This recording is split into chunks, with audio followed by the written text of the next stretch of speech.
여러분 안녕하십니까? 강남 향린 성서학당 바울교회 출발 13번째 강좌 부활과 연합한 삶이란 제목으로 말씀드리겠습니다.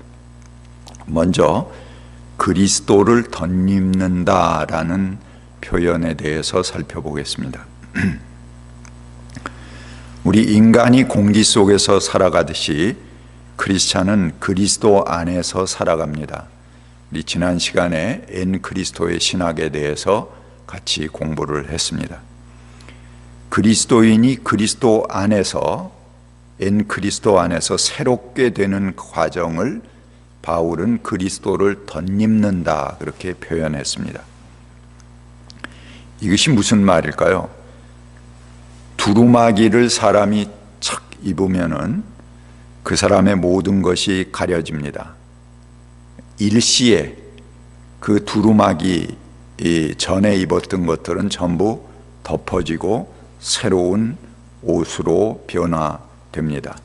그래서 두루마기를 입듯이 일시에 변화되는 삶을 말한다고 볼 수 있겠습니다. 우리의 삶을 조금씩 개선해서 그리스도를 닮아가는 것이 아닙니다. 나의 존재가 그대로 있으면서 그리스도를 조금씩 따라가는 것이 아닙니다. 그리스도를 만난 순간 우리의 삶을 중지하고 그분이 송두리째 우리를 차지해서 그분으로 하여금 나를 파헤치고 새로운 삶을 향해 끌고 가시도록 나를 개방하는 삶을 말합니다.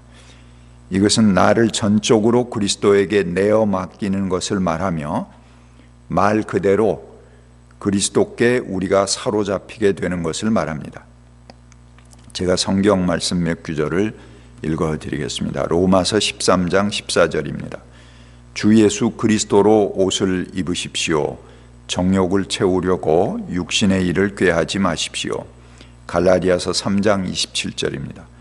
누구든지 그리스도와 연합하여 세례를 받은 사람은 그리스도로 옷을 입은 사람입니다. 갈라디아 4장 19절입니다. 나의 자녀 여러분, 나는 여러분 속에 그리스도의 형상이 이루어지기까지 다시 해산의 고통을 겪습니다. 고린도 후서 4장 10절부터 12절입니다. 우리는 언제나 예수의 죽음 당하심을 우리 몸에 짊어지고 다닙니다. 그것은 예수의 생명을 우리 몸에 나타나게 하려고 하는 것입니다. 우리는 살아있으나 예수를 위하여 늘 몸을 죽음에 내맡깁니다. 그것은 예수의 생명이 우리의 죽을 몸에 나타나게 하려고 하는 것입니다. 그래서 우리에게는 죽음이 힘을 떨치고 여러분에게는 생명이 힘을 떨칩니다. 그 다음에 부활과 연합한 삶에 대해서 말씀드리겠습니다. 우리가 그리스도 안에서 철저한 자기 자신의 죽음을 경험하는 것은 또한 그분의 부활과 함께 참여하는 것을 의미합니다. 로마서 6장 1절부터 8절 제가 읽겠습니다. 그러면 우리가 무엇이라고 말해야 하겠습니까? 은혜를 더하게 하려고 여전히 죄 가운데 머물러 있어야 하겠습니까? 그럴 수 없습니다. 우리는 죄에는 죽은 사람인데 어떻게 죄 가운데 그대로 살 수 있겠습니까? 여러분은 그리스도 예수와 연합하는 세례를 받은 우리 모두가 그분의 죽으심과 연합하는 세례를 받았다는 것을 알지 못합니까? 그러므로 우리는 그분의 죽으심과 연합하는 세례를 받음으로써 그분과 함께 묻혔습니다. 이것은 그리스도께서 죽은 사람들 가운데서 아버지의 영광으로 살리심을 받은 것과 같이 우리도 새로운 생명 가운데 살아가게 하려는 것입니다. 우리가 그의 죽으심과 같은 죽음으로 그와 연합하는 사람이 되었으면 또한 분명히 그의 부활하심과 같은 부활로 그와 연합하는 사람이 될 것입니다. 우리는 우리의 옛사람이 그리스도와 함께 십자가에 달려서 죽은 것이 죄의 몸을 멸하여서 우리가 다시는 죄의 노예가 되지 않게 하려는 것임을 압니다.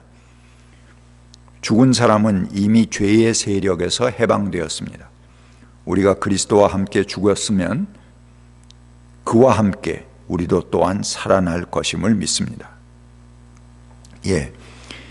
그리스도 안에서의 변화가 갑자기 찾아오는 전적인 변화, 혁명적인 변화냐, 아니면 점진적으로 이루어지는 개선, 개혁이냐. 이 질문은 마치 불교의 도노점수라는 건 점차적으로 깨달음에 이른다 하는 것이죠.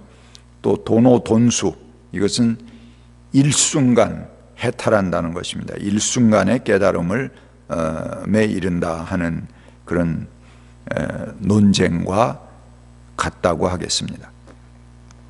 우리가 전적으로 혁명적으로 우리의 삶을 바꾼다고 결심하고 추진하더라도 겉으로 드러나는 실천이 변화되는 것은 어차피 점진적일 수밖에 없습니다. 그러나 처음에 마음부터 나는 어떻게 내가 갑자기 변해, 나 조금씩 변하면 되지, 이렇게 마음을 먹는다는 것은 사실은 변화를 원치 않고 지금 이대로를 유지하겠다 하는 생각이기가 쉽습니다.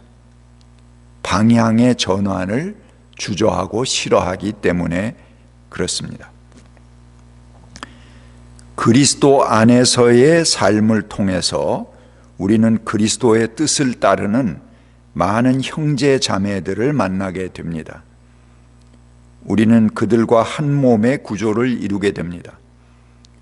우리는 서로 피가 통하고 서로 애정이 통하고 서로 눈물이 통하는 공동체 안에서 만나게 되는 것입니다. 그리스도 안에 변화된 사람들끼리의 새로운 만남이 이루어지는 것이죠. 그리스도 안에서 변화된 새 인간상에 대해서 살펴보겠습니다. 인간은 사회적 존재라고 합니다. 확실히 인간은 자신이 살아가는 사회에 의해서 주조되고 영향받습니다.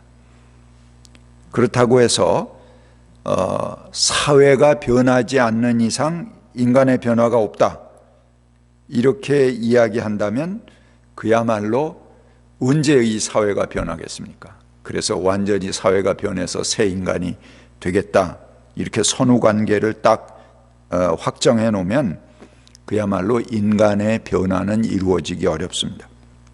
그러나 우리 크리스찬들은 그리스도 안에서 새롭게 되는 선언을 처음 접합니다. 보라, 옛것은 지나가고 새 사람이 되었다 하는 그 선언 안에 우리가 노출되는 것이죠. 새롭게 새 인간을 덧입는 것입니다. 그것은, 이 새 인간성은 우리가 속한 사회를 바꾸고 우주를 변화시키는 중요한 동력이 되는 것입니다. 우리에게 덧입혀진 그리스도의 인격은 우리들이 가져야 할 변화된 품성입니다. 그리고 미래의 품성입니다.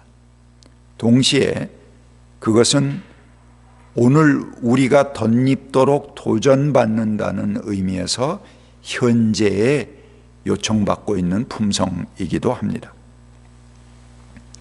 새 인간상은 사회에 의해서 주조되는 수동적인 성격이 있지만 동시에 능동적으로 낡은 사회를 심판하고 이 사회를 하나님 나라로 변화시키도록 우리를 충동합니다. 우리가 그리스도 안에서 변화되었다고 하지만 여전히 옛사람의 타성에 젖어서 옛사람의 일을 계속하기가 쉽습니다. 바울은 그러기에 그리스도 안에서 날마다 죽고 날마다 다시 부활한다, 그렇게 고백했습니다. 우리는 옛사람이 살아오던 타성을 벗고 변화된 그리스도의 품성으로 새로운 존재답게 살아가도록 요청받고 있습니다. 갈라디아서 6장 7절부터 8절 보겠습니다. 자기를 속이지 마십시오. 하나님은 조롱받으실 분이 아니십니다. 사람은 무엇을 심든지 심은 대로 거둘 것입니다. 자기 육체의 욕망을 따라 심는 사람은 육체로부터 썩을 것을 거두고 성령의 뜻을 따라 심는 사람은 성령으로부터 영생을 거둘 것입니다. 갈라디아서 6장 14절입니다. 그런데 내게는 우리 주 예수 그리스도의 십자가 밖에는 자랑할 것이 아무것도 없습니다. 그리스도로 말미암아 내 쪽에서 보면 세상이 죽었고 세상 쪽에서 보면 내가 죽었습니다. 그러면 어떻게 이렇게 새로운 존재로 거듭날 수 있을까에 대해서 한번 살펴보겠습니다. 여기 어떻게라는 말은 우리가 마땅히 해야 할 무슨 행위를 의미하는 것은 아닙니다. 아무것도 요구하지 않기에 오직 은총에 의한다고 말합니다. 에베소서 2장 8절부터 이렇게 말합니다. 여러분은 믿음으로 말미암아 은혜로 구원을 받았습니다. 이것은 여러분에게서 난 것이 아니요 하나님의 선물입니다. 구원이 행위에서 난 것이 아니면 아무도 그것을 자랑할 수 없게 하려고 하시는 것입니다. 그리고 이것은 우리의 믿음과 고백에 의해서 가능하다는 것입니다. 로마서 10장 10절은 이렇게 말합니다.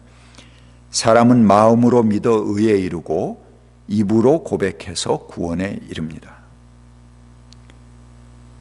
이 말은 마치 결혼하는 신랑 신부가 회중들 앞에서 자신의 다짐을 고백하고 하객들을 증인으로 삼듯이 하나님 앞에서 우리의 내면적인 신앙을 공적으로 고백하고 그리고 거기에 참여한 증인들을 그 교우들을 증인으로 삼는 행위, 그것이 바로 세례입니다.